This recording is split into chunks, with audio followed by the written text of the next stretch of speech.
Welcome to the Bioneers, revolution from the heart of nature. It's all alive. It's all connected. It's all intelligent. It's all relatives.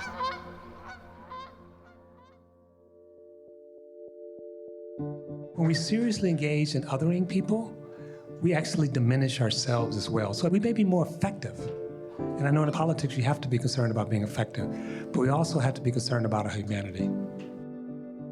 What this absurd political moment is really offering up is a very good example of when clinging to white supremacy has cost a white America because equity could be greater for all of us. In this program, racial justice innovators John A. Powell and Heather McGhee show how empathy, honesty, and the recognition of our common humanity can change the story to bridge the racial divides, tearing humanity and the earth apart. This is why equity is good for everyone, changing the story, changing the world. I'm Neil Harvey. I'll be your host. Welcome to the Bioneers, revolution from the heart of nature.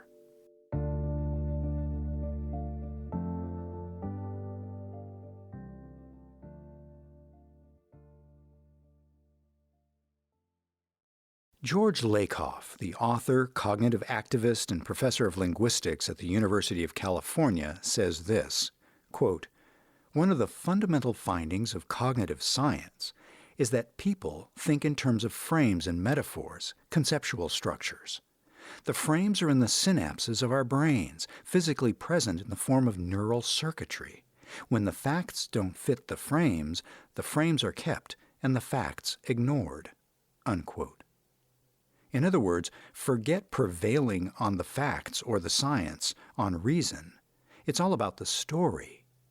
Changing the story can change the world. How do we change the story of corrosive racial inequity?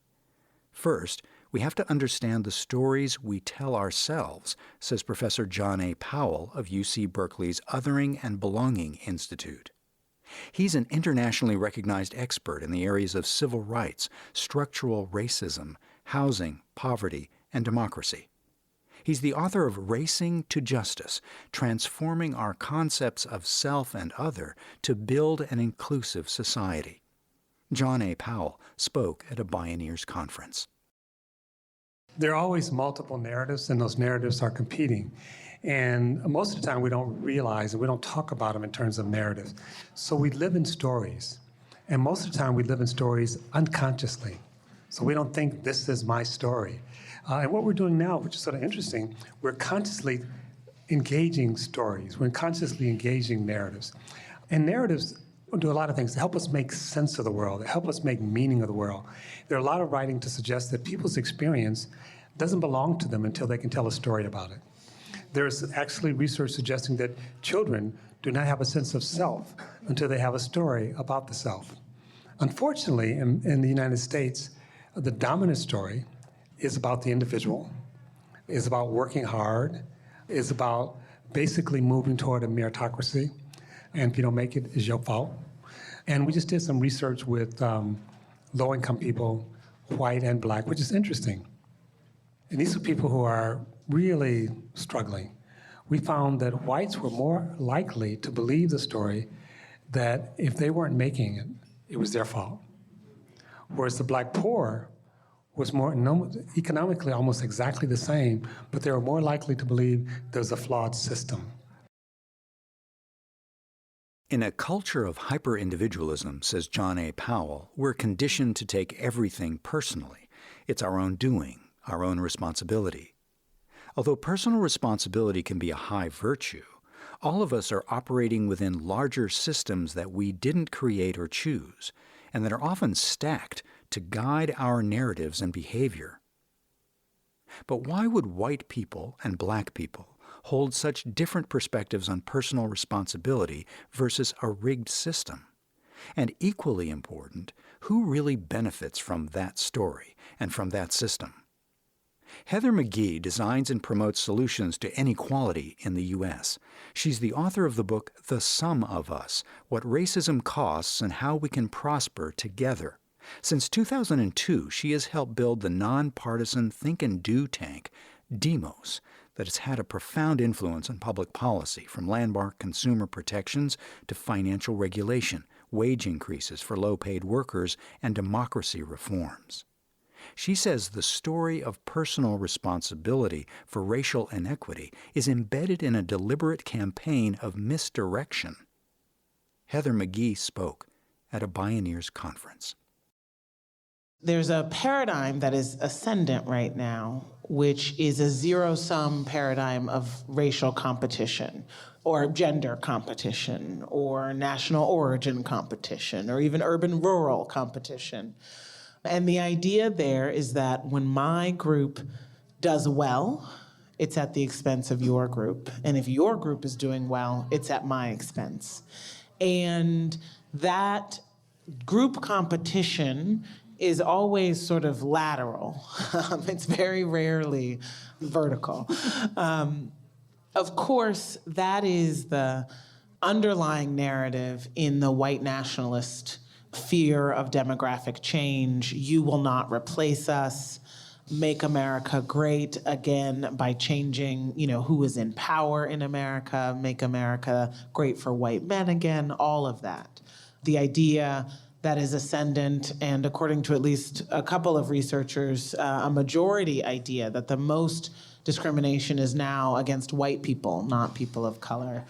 So I think this is controversial, but it seems to me important in terms of the aspiration for the we. When progressives and radicals talk about white supremacy and white privilege, we say that racism is a benefit, a material and psychological benefit to white people, as much as it is a cost and a harm to people of color. And there's obviously a ton of economic evidence to show that. But if you think about it that way, it's pretty hard to actually unlock that logic. Racism is good for white people and bad for people of color, from the logic of the white nationalists that say that progress for people of color is bad for white people. And so I'm really interested in telling the many different stories that are there and have been there from the beginning of our country's history and all across the world, of when white supremacy was materially and psychologically and emotionally harmful to white people, when patriarchy has been harmful to men. And there are so many examples, and it's just not one of the stories that we have felt an interest in sharing, because there's so much pain and trauma. And we still have to fight to be heard that racism exists and that white privilege exists. And yet what this current moment, this absurd political moment, is really offering up is a very good example of when clinging to white supremacy has cost a white America, because equity could be greater for all of us.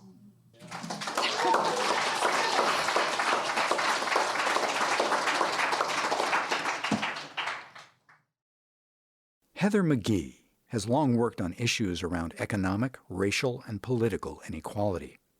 Some of her earlier work with Demos focused on the issue of personal debt. She says debt is a clear example of where shifting the narrative made pivotal differences in story and public policy. In particular, the campaign she directed redirected the notion of who the real culprit was in the crisis of rising personal debt. When I started working at Demos on the issue of credit card debt, it was 2002. And over the course of the 1990s, the volume of credit card debt in the country had tripled, with the highest increase coming among low-income households and elderly households. And yet, this kind of crisis, it had topped $1 trillion for the first time. And of course, there were payday loans as well, and people using their mortgages as credit cards. This crisis of mounting debt was not seen as an economic issue. It was seen as a personal finance issue. Right? And so, when we went and we did our media scan of the issue that we were going to work on, it was like all in the personal finance columns. And then there'd be some, kind of USA Today regular type of story, but it was about like bankruptcy or something like that. And it was always the culprit, the responsible one was the borrower. And of course, they weren't responsible, they were irresponsible. And the word irresponsible came up all the time. Debt is a serious and fascinating motif in our society and phenomenon. But when you're trying to think about an economic story that has villains and victims, it's a pretty powerful one. So long story short, we spent the next 7 years working very hard using research and storytelling to reframe the issue of debt among the people we decided had the power to do something about it, journalists and policymakers, particularly at the federal level. And so the shift we wanted to make that I think we were pretty successful at was from people borrowing for frivolous expenses. I remember it was like DVDs, which were new at the time, and sneakers was the coverage, to people borrowing for the little things in life, like healthcare and childcare and rent. And, we did a big household survey to show this, right? Working in middle-class families, what are you putting on your credit cards? A carburetor, right? Prescription drugs. This was such a huge change, right? Tripled in the course of 10 years. We did need a culprit. And as it turned out, the deregulation of the credit card industry that had happened in the late 1970s, but really the practices changed in the late 1980s, had made it so that once you got into debt, it was nearly impossible to get out, and your volumes of your debt was just growing and growing and growing. So we were able to really shine a light on these tricks and traps, as our friend Elizabeth Warren says, and make the irresponsible people in this story, not the, little old lady counting out her prescription drugs, but the Wells Fargo Bank and the Citibank that were making money hand over fist. And that switch was extremely important and frankly, one of the most moralistic sort of economic terrains that we have to paving the way for the Credit Card Act of 2009, which had a whole bunch of consumer protections that have saved borrowers over $50 billion in fees alone.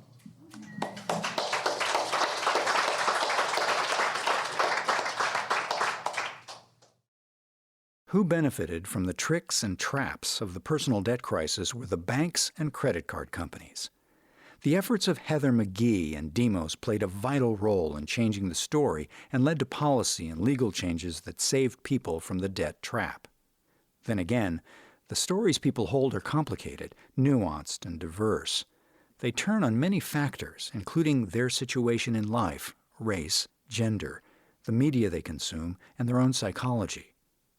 So how do you break through the stories people hold to open the space to allow a different way of seeing? John A. Powell says it starts with acknowledging and respecting people's points of view.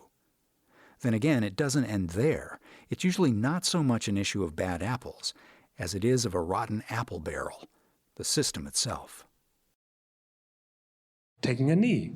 Is taking a knee about disrespecting the flag, or is it about respecting the flag and what this flag stands for in terms of equality and justice? Here's another one. Charlottesville, taking down the statue of Robert E. Lee. It's like, oh, you're taking down our history. Robert E. Lee was a traitor. He fought to disunite the United States. So people who are fighting to take down those statues should be wrapping themselves in the flag. We believe in the United States. There are a lot of people who don't. Who's the villain? The people who don't believe in the United States. But this is the hard thing. There has to be a way for them back in. And so if there is someone who is culpable, it can't be that they're evil. And also, just as a factual thing, systems are complex. There are people who are deliberately doing things that are evil. People who would deliberately kill millions of people. We'll have to call it out. But most people are not in that space.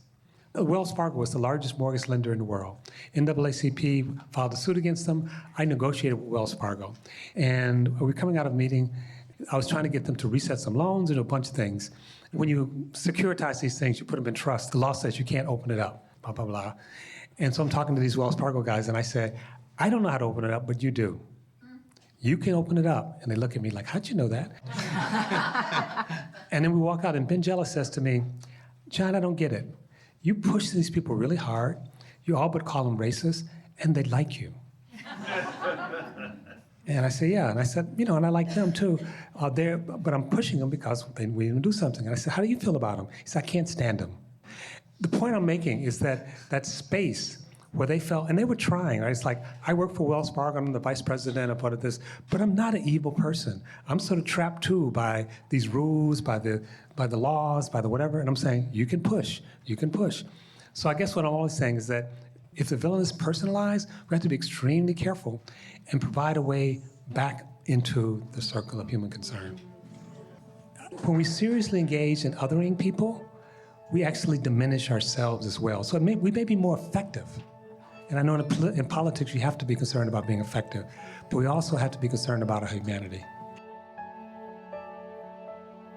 When we return, more from John A. Powell and Heather McGhee on how empathy, listening, and respect can liberate everyone, and how changing the story leads to a vertical climb to systemic change. In other words, don't take it too personally.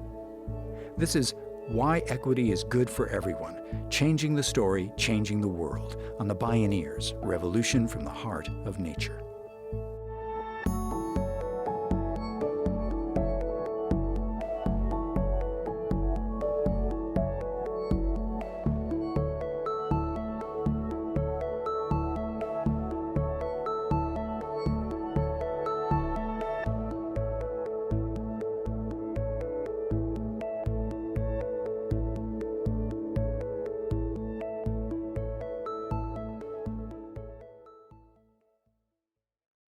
You can explore more Bioneers radio programs, podcasts, and videos online, and learn about the National Bioneers Conference at bioneers.org or call 1-877-BIONEER.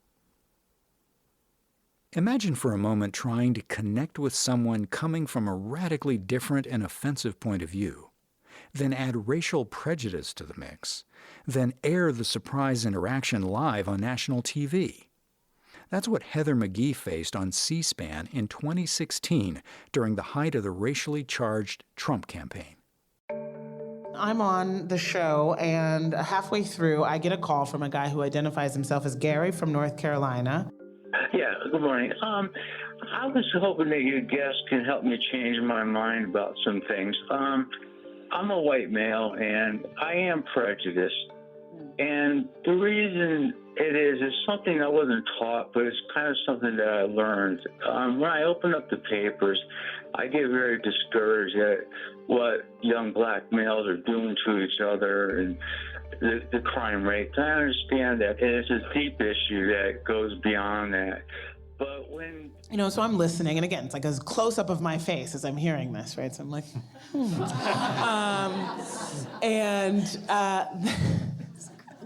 then he says, but I want to change. And I want to know what your guest can do to help me become a better American. So, my heart's like in my throat. This is all live television.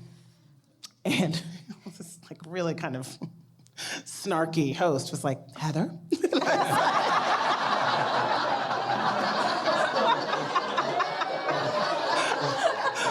But you don't really have time to think in this moment. So I said the first thing that came to my mind, which was thank you.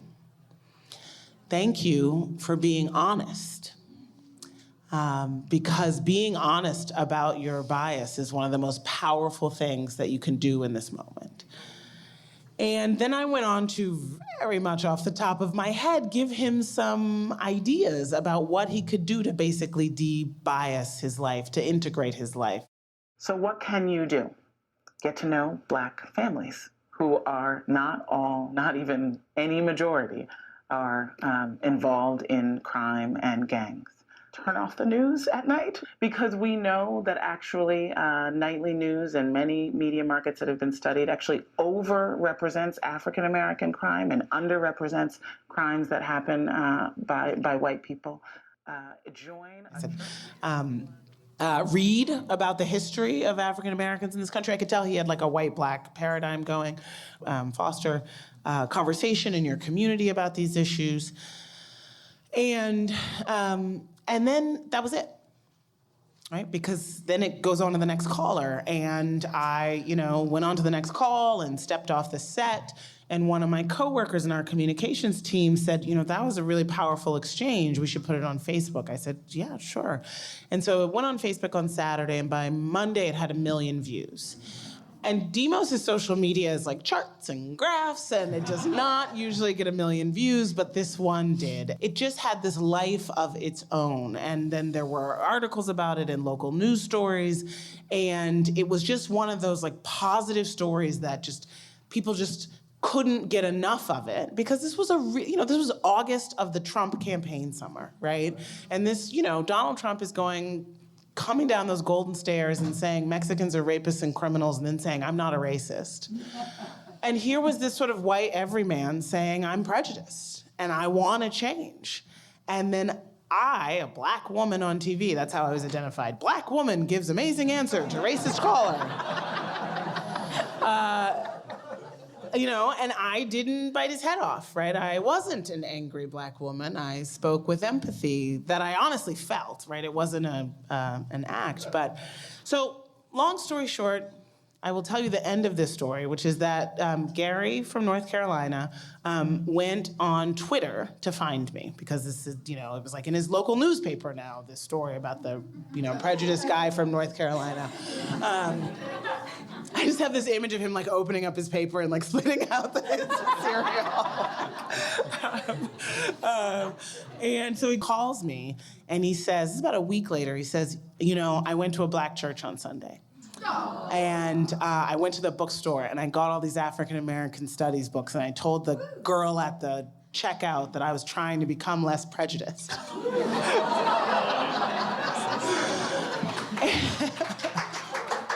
And he has actually gone on what he calls this walk. And I know Gary now. I've met him. I've hung out with him probably half a dozen times over the course of the past 18 months. And I can honestly consider him a friend. And it's pretty amazing to see how much a moment of empathy can just be an invitation. He's done all the work. Like, I'm not saving this guy. I have other things to do. But it was an invitation and he answered it, and it was just the right moment, the right time in his life, and he's now really committed to being an anti-racist and to bringing other people along.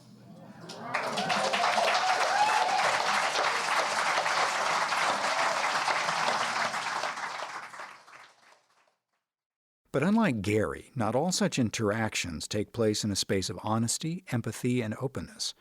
How do you create a basis to find common ground when people's viewpoints and stories are closed and hostile? Again, John A. Powell. I was asked to go down and speak in Alabama to a bunch of community folks who had questions about the Affordable Care Act. There was 300 people in the room, all white, I think all Republican, almost all working class. And before I went out to talk to them, my host said, we should tell you, we had someone coming in last week to talk about some of these same issues about the Affordable Care Act and race, and they got booed off the stage. So good luck. So I went out there. Again, people were completely closed, and I was talking about the Affordable Care Act and race. And I started asking a series of questions. I said, how many of you in the audience, this sort of stand up, if someone in your family lost their insurance because they lost their job? Some people stood up. I was like, just keep standing. And how many of you had some procedure denied because the insurance company, after your doctor prescribed it, said they weren't going to pay for it? I asked like 2 more questions. By now, everybody's standing up, right? And I said, how does that make you feel? They use a lot of colorful words. And I said, the insurance company shouldn't be deciding your life. And that's what the Affordable Care Act is trying to fix. Yeah, as bad as it is in your community, it's worse in the Black and Latino community. I didn't lose one person. So part of what I did in terms of empathetic listening and engagement is I got their suffering into the conversation. At the same time, says John A. Powell, establishing a respectful personal connection can be the first step toward that vertical view. After the 4 or 5 police got killed, I think in Dallas someplace, I was walking in New York, 6 o'clock at night, it was dusk, and there were these 4 burly policemen in New York, they're just chatting each other up, and I see them and I start walking over toward them. There are people milling around, it's in Union Square. As I get close to them, the chatting starts slowing down, and then pretty soon, all eyes are fixed on me. And here's this, old Black man walking up against these 4 white guys with guns and billy club and radios. It's like, and they're afraid. I mean, they clearly are afraid. And I walk up to them and I say, good evening. I just want to say I really appreciate you trying to keep us safe. We had a conversation then. And literally one guy says, so who are you anyway? And I said, do you have a car? Do you ever come to New York? Now, in that moment, right, I had recognized their humanity. But it's just not horizontal. Their relationship with the community is vertical. They wanted their humanity acknowledged, but they're still in a vertical position. And so part of that has to become part of the story. And I do a lot of work with police departments, and one of the flaws is how do you help the police become better people? Maybe, that's always a good goal, but they're in a system that's incredibly corrupt. And you put a Black police in that system, a white police in that system, a woman in that system, and they get corrupted by the system. So part of it is really to make the system itself support our collective belonging. We can't do all the work at the interpersonal level. And we have systems and structures that make it almost impossible for us to see each other as human beings. And there's a lot of stuff we can build on, and stories that we can tell, and narratives. But unless we also tell a narrative about the system, and how the system is tearing us apart, even as we try to be together, I think we can't build a circle where we all belong.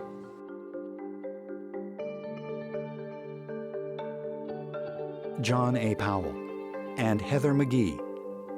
Why Equity is Good for Everyone. Changing the Story, Changing the World. The opinions expressed in this program are those of the presenters and are not necessarily those of Collective Heritage Institute, the underwriters, or this radio station. Executive producer, Kenny Ausubel. Written by Kenny Ausubel. Senior producer and station relations, Stephanie Welch. Host and consulting producer, Neil Harvey. Producer, Teo Grossman. Program engineer and music supervisor, Emily Harris. My name is Neil Harvey. Thank you for listening. This is program number 241.